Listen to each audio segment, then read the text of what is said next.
Bwana Yesu asifiwe, watumishi wa Mungu. Basi ni siku nyingine ambayo imempendeza Bwana. Tunakwenda kujifunza somo ambalo linasema au lina kichwa cha somo neno la Mungu. Neno la Mungu. Neno la Mungu ndio linalowafanikisha na kuwapa watu vitu. Ukisikia inatamkwa neno la Mungu, hapo yametamkwa mafanikio yako. Ukisikia limetamkwa neno la Mungu, hapo pametamkwa kupata kwako, kupokea kwako, kujibiwa kwako, kuwa na vitu vyako. Yesu anaposema ya kwamba mimi kwenye Zaburi ile 23 ya kwamba Bwana ndiye mchungaji wangu. Daudi anaposema ya kwamba Bwana ndiye mchungaji wangu, sitapungukiwa na kitu. Ile hali ya kutokupungukiwa na kitu inatokana na kuwa na neno ndani yake. Inatokana na yeye kuwa na neno ndani yake. Una nini? Twende tukajifunze kwa habari ya neno la Mungu. Neno la Mungu ndio linalotupa utajiri, ndio linalotupa vitu. Neno la Mungu ndio linatufanya tuurisi uzima wa milele. Neno la Mungu ndio linatufanya tuzaliwe kiroho. Neno la Mungu ndio linalotufanya tukue kiroho. Neno la Mungu ndio linatufanya tukue kiroho na kufikia cheo cha utimilifu wa Kristo. Hilo ni neno la Mungu ambalo kichwa cha somo leo tunakwenda kujifunza kwa habari ya neno la Mungu. Katika kitabu kile cha Luka, sura ile ya 10 ya kitabu kile cha Luka. Luka sura ya 5. Luka sura ya 5 tutakwenda kusoma mstari ule wa 6, alafu nitaenda kusoma tena mstari ule wa 10b. Neno la Mungu linasema Luka 5:6. Basi walipofanya hivyo, walipata samaki wengi mno, nyavu zao zikaanza kukatika. Mstari wa 10b. Yesu akamwambia Simoni, usiogope, tangu sasa utakuwa mvuvi wa watu. Tasoma tena kitabu cha Matendo ya Mitume 2:41. Nao walipolipokea neno lake wakabatizwa, na siku ile wakaongezeka wapata watu 3,000. Wapata watu 3,000. Petro alivua akahangaika mchana kutwa asipate kitu. Hata akakata tamaa, akaanza kurudisha mashua zake upenuni mwa bahari, ya kwamba give up, amekata tamaa, ya kwamba kazi ile ilimchosha sana usiku kucha hata hakupata kitu. Anakutana na Yesu wakati pale anashusha nyavu kwenye mashua yake. Yesu anamwambia, Simoni, naweza kutumia mashua yako. Baada ya mashua ya Simoni Petro kutumika na Bwana, ndipo neno la Mungu linakuja sasa. Ndipo neno la Mungu linakuja kwa Petro, anamwambia Petro, nenda kavue. Nenda kashushe nyavu. Nenda kashushe nyavu. Petro ile hali ameiona, wakati huu wa mchana samaki huwa hawapatikani. Lakini neno linamwambia shusha nyavu, nenda kavue, peleka nyavu ukavue. Petro akasema, kwa neno lako mimi nimeshindwa. Maana tumehangaika usiku kucha, nimeshindwa. Lakini kwa neno lako. Ndio maana kichwa cha somo kinasema neno la Mungu ndio linalokupa kila kitu. Petro akalitii neno aliloambiwa, nenda kashushe nyavu. Hakujiangalia yeye mwenyewe. Hakuangalia ile hali ya kukosa kwake. Hakuangalia ile hali ya kutokuwa na kitu kwake. Hakuangalia ile hali ya yeye kukesha usiku kucha asipate kitu, bali aliliangalia neno la Mungu lililomwambia nenda kashushe nyavu. Neno linasema Petro alipokwenda kushusha zile nyavu kuvua mchana ule, alipata samaki wengi, hata ile mashua yake haikutosha. Akaenda kuwaita wavuvi wenzake wenye mashua za jirani waje kumsaidia, maana samaki aliyowapata ni wengi. Usiku kucha alihangaika hakupata kitu, lakini alipoambiwa tu nenda kashushe nyavu, alipata samaki wengi, hata mashua yake haikutosha. Pengine tangu ameanza kazi yake ya uvuvi hakuwahi kupata samaki wengi kiasi kile. Hili linatuonyesha mafanikio ambayo mtu anaweza kuyapata kutumia neno la Mungu. Huna kingine cha kukitii na kukisikiliza ila neno ambalo Mungu anasema. Mtu hataishi kwa mkate tu, bali kwa neno asemalo Mungu. Kwa mkate mtu hataishi. Mathayo 4:4.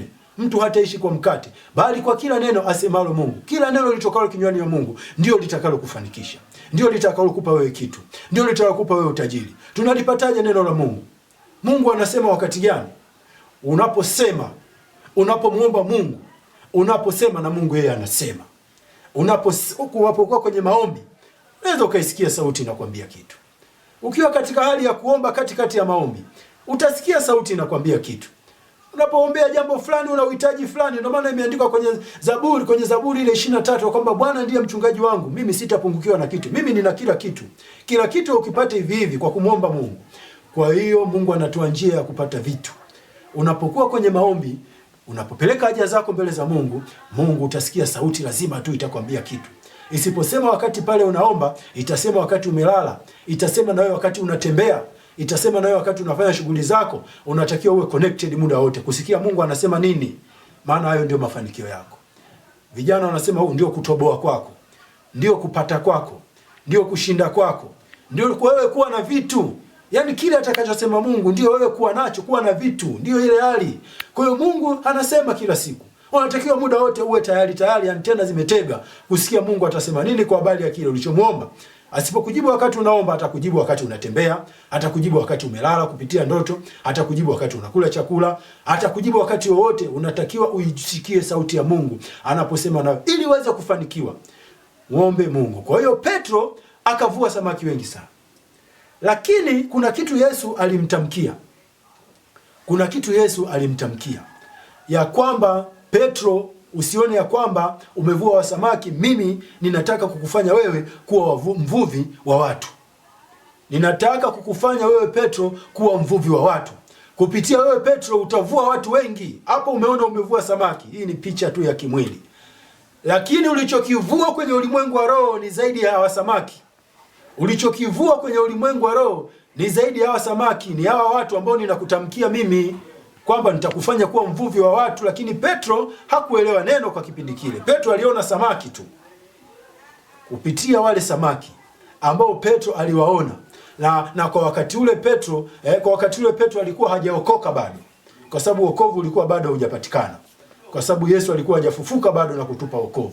Kwa hiyo kwa wakati ule Petro alikuwa bado hajaokoka, hakuelewa lile neno, nitavuaje watu?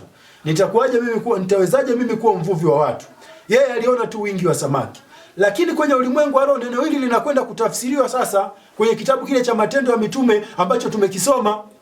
Anasema Petro alivyohubiri na mitume walivyohubiri, kwa siku moja tu waliohubiri watu 3000 walibatizwa.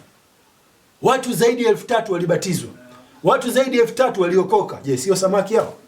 Aliambiwa nitakufanya kuwa mvuvi wa watu. Lakini kwa wakati ule Petro alijua anaambiwa kuhusu habari za samaki. Alipovua samaki wale wengi, alipovua wale samaki wengi, hakujua tafsiri yake kwenye ulimwengu wa roho ni nini. Hakujua anaandaliwa kwa ajili ya kazi gani. Hakujua amewekwa kufanya kazi gani. Hakujua wale samaki wengi inamaanisha nini wale samaki. Kumbe atakuja kuvua watu wengi. Wakati wake ulipofika mara ya kwanza Petro tu anahubiri akavua watu 3000. Watu 3000 si watu wachache, ni watu wengi. Ni maelfu ya watu hao. Ni watu wengi walimkabidhi Yesu maisha yao na kuokoka. Ndio tafsiri ya kile ambacho Yesu alikisema kupitia neno lake. Kwanza alimwambia nenda kashushe nyavu. Alikataa, lakini mwishoni akakubali kwa kuwa amesema Bwana. Maana anasema kwa neno lako nitaenda. Alivyoenda kwa neno la Bwana, alivua samaki wengi. Lakini Yesu neno alikuishia hapo, akasema mimi nitakufanya kuwa mvuvi wa watu. Nitakufanya kuwa mvuvi wa watu. Baada ya Petro kuokoka na kumpokea Roho Mtakatifu akawa mvuvi wa watu. Alianza na watu 3000 na akaenda akavua na kuvua wengi zaidi ya watu 3000. Hivyo neno la Mungu ndio kitu ambacho tunatakiwa tukiangalia sana, kinamaanisha nini? Mungu anapoongea kitu unatakiwa ukitafakari sana. Uone anamaanisha kitu gani? Uone kitu kile kinamaanisha nini? Uone wewe unaweza ukapata nini kupitia kile kitu ambacho Mungu anakitamka. Unaweza ukaona picha ya mwilini lakini Mungu anamaanisha picha ya rohoni. Unaweza ukaona kwa kitu cha kawaida kumbe Mungu anamaanisha mafunuo yajayo ya rohoni ya kwamba wewe ulikuwa nani, wewe utakuwa nani, au wewe ni nani. Mtu mmoja mchungaji mmoja alialikwa kanisani kuhubiri. Yule mchungaji amechunga miaka 3, zaidi ya miaka 3, tuseme 3 au zaidi, lakini hakuwa na mshirika yoyote. Wala hana mshirika yoyote. Unaweza ukaona hali ile ya ukame, hali ile ya ukavu inayopitia, kuna kitu lazima kitakuwa kinasababisha. Kuna kitu tu ambacho kimesababisha ile hali. Yeye kuwa na miaka 3 hana mshirika hata mmoja, anaabudu yeye pamoja na familia yake. Katika hali hiyo ya kuabudu yeye na washirika wake peke yake, kuna kitu kilikuwa kimejificha juu yake. Kuna mkwamo, kuna ukame ulikuwa unatembea ndani yake. Ukame huu ulihitajika mafunuo ya neno ili yeye aweze kupata washirika. ili mafuta yalainike ndani yake, neema ya kupata watu kanisani itokee kwenye maisha yake. Ili hitaji neno la kutamkiwa tu, lakini yeye hakufahamu neno hili, hakufahamu mafunuo haya. Akaenda kwa askofu. Alipomshirikisha ile hali, askofu alipewa mafunuo.